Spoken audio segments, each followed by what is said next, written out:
রাসূলুল্লাহ সাল্লাল্লাহু আলাইহি ওয়াসাল্লাম বলেন, লা ঈমানা লিমান লা সালাতা লাহু।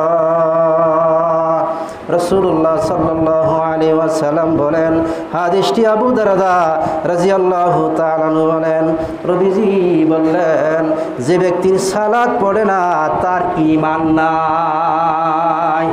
যে ব্যক্তির সালাত নেই তার ঈমান নেই, যে ব্যক্তির নামাজ নাই তার ঈমান নেই, যে ব্যক্তির নামাজ নাই সে ব্যক্তি মুসলমান না, যে ব্যক্তি নামাজ নাই সে ব্যক্তি মুমিন না, যে ব্যক্তি নামাজ নাই সে ব্যক্তি মুসলমান না, যে ব্যক্তির নামাজ নাই তার কিন্তু ঈমান নাই। এমন কিছু লোক আছে যে নামাজ না পড়তে পারি ঈমানটা ঠিক আছে, বলেন না? কেউ কেউ বলে না যে নামাজ না পড়ি ঈমান ঠিক আছে, যে আমি যদি নামাজ না পড়ে থাকি তাহলে আমার ঈমানটা ঠিক আছে। কিন্তু আবু দারদা রাদিয়াল্লাহু তাআলা বলেন, রাসূলুল্লাহ সাল্লাল্লাহু আলাইহি ওয়াসাল্লাম বলেন, যে ব্যক্তির সালাত নাই তার ঈমান নাই, তাহলে কিভাবে বলে যে আমার নামাজ না পড়ে থাকি ঈমান ঠিক আছে?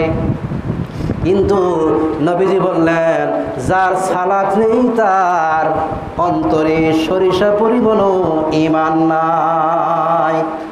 তাহলে আমরা যে কতটুকু নামাজ পড়ি এটা ভেবে দেখেন তো, দেখি একটু ভেবে দেখেন, খেয়াল করে দেখেন, একটু ভেবে দেখেন যে আমরা কতটুকু নামাজ পড়ি, কিভাবে নামাজ পড়তেছি কিনা। রাসূলুল্লাহ সাল্লাল্লাহু আলাইহি ওয়াসাল্লাম বলেন, যে ব্যক্তির নামাজ নাই তার দ্বীন নাই, যে ব্যক্তির নামাজ নাই তার ধর্ম নাই, যে ব্যক্তির নামাজ নাই সে ব্যক্তির ঈমান বলতে কিছু নাই। এরপরে রাসূলুল্লাহ সাল্লাল্লাহু আলাইহি ওয়াসাল্লাম বলেন, মান তারাকাস সালাতা ফাকাদ কাফার। এটা একটা হাদিসটি খুব কঠিন কথা, এই হাদিসটি খুব কঠিন, ভালো করে শোনেন, ঘুম পাড়িয়েন না, ভালো করে শুনুন। রাসূলুল্লাহ সাল্লাল্লাহু আলাইহি ওয়াসাল্লাম বলেন, যে ব্যক্তি সালাত পরিত্যাগ করলো, যে ব্যক্তি সালাত পরিত্যাগ করলো সে ব্যক্তি কুফরি করলো, যে ব্যক্তি সালাত পরিত্যাগ করলো সে কাফের হয়ে গেল। এখন চিন্তা করে দেখেন, আপনার দিনের মধ্যে কয় ওয়াক্ত নামাজ আপনি পড়েন, আর আপনি দাবি করেন যে আমি মুসলমান। এ দাবি করাটাই ভুল। রাসূলুল্লাহ সাল্লাল্লাহু আলাইহি ওয়াসাল্লাম বলেন, মান তারাকাস সালাতা ফাকাদ কাফারা। যে ব্যক্তি সালাত পরিত্যাগ করলো, সালাত আদায় করলো না, ওই ব্যক্তি কুফরি করলো।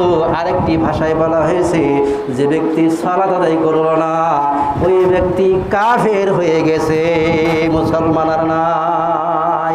এখন চিন্তা করে দেখেন যে দিনের ভিতরে 5 ওয়াক্ত সালাতের মধ্যে কয় ওয়াক্ত সালাত পড়ছি বলেন তো দেখি। এই হাদিসের ভাষা তাহলে আপনি কি হয়ে গেলেন, এই হাদিসের ভাষায় আমরা কি হয়ে গেলাম? রাসূলুল্লাহ সাল্লাল্লাহু আলাইহি ওয়াসাল্লাম 1450 বছর পূর্বে তিনি বলেন, যে ব্যক্তি ইচ্ছাকৃতভাবে সালাত ছেড়ে দিল সে ব্যক্তি মুসলমান আর থাকলো না, মুসলিম থাকলো না, সে ব্যক্তি কাফির হয়ে গেল। ভালো করে শুনুন, খেয়াল করুন। রাসূলুল্লাহ সাল্লাল্লাহু আলাইহি ওয়াসাল্লামের জামানায় সাহাবায়ে কেরামরা এবং রাসূলুল্লাহ সাল্লাল্লাহু আলাইহি ওয়াসাল্লাম বলছেন, যেই সময় রাসূল সাল্লাল্লাহু আলাইহি ওয়াসাল্লামের জামানায় কোনো মানুষ যদি মসজিদে সালাত আদায় করতে না যাইতো, তখন রাসূলুল্লাহ সাল্লাল্লাহু আলাইহি ওয়াসাল্লাম বলতেন, ওই ব্যক্তি মুসলমান নয়।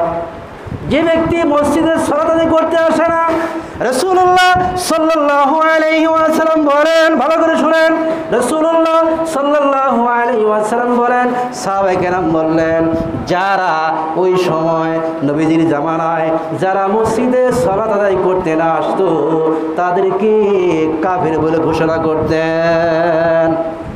সাহাবাদের জামানায় সাহাবায়ে কেরামগুলো বলতেন, ওই সময় যারা সাহাবাদের জামানায় যারা মসজিদে সালাত আদায় করতে আসতো না, তখন তারা সাহাবায়ে কেরাম বলতেন এরা কাফের হয়ে গেছে এবং তাদেরকে কাফের ঘোষণা করতেন। এই কাফের ঘোষণা করার পরে ওই জামানায় মুনাফিকেরাও মসজিদে সালাতের জন্য আসতো। মুনাফিকেরাও যে রাসূলুল্লাহ সাল্লাল্লাহু আলাইহি ওয়াসাল্লাম ঘোষণা করছেন, সাহাবায়ে কেরাম ঘোষণা করতেন যে মসজিদে যারা সালাত আদায় করতে আসে না তাদেরকে রাসূলুল্লাহ সাল্লাল্লাহু আলাইহি ওয়াসাল্লাম কাফের ঘোষণা করছেন, ফতোয়া দিয়েছেন, এবং কি সাহাবায়ে কেরামও ফতোয়া দিয়েছেন যে তারা কাফের।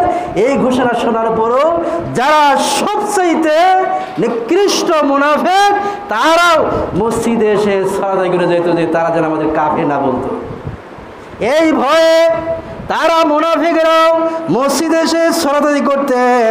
এরপরে রাসূলুল্লাহ সাল্লাল্লাহু আলাইহি ওয়াসাল্লাম বলেন যে হুঁশিয়ার, সাবধান। রাসূলুল্লাহ সাল্লাল্লাহু আলাইহি ওয়াসাল্লাম বলেন যে ব্যক্তি ইচ্ছাকৃতভাবে সজ্ঞানে সালাত পরিত্যাগ করলো ওই ব্যক্তি মুসলিম নয়। সূরা মাউনের ভিতরে আল্লাহ বলেন আল্লাযীনা হুম আন সালাতিহিম সাহুন। আল্লাহ তাআলা বলেন যারা নিজেদের সালাতের প্রতি উদাসীন তারাই হলো দুর্ভোগ।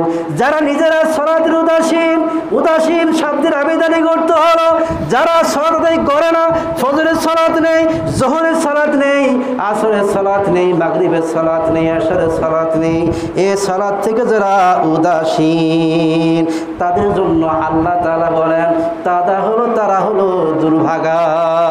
তাদের চাইতে দুর্ভাগ্য এই পৃথিবীতে আর কেউ নাই।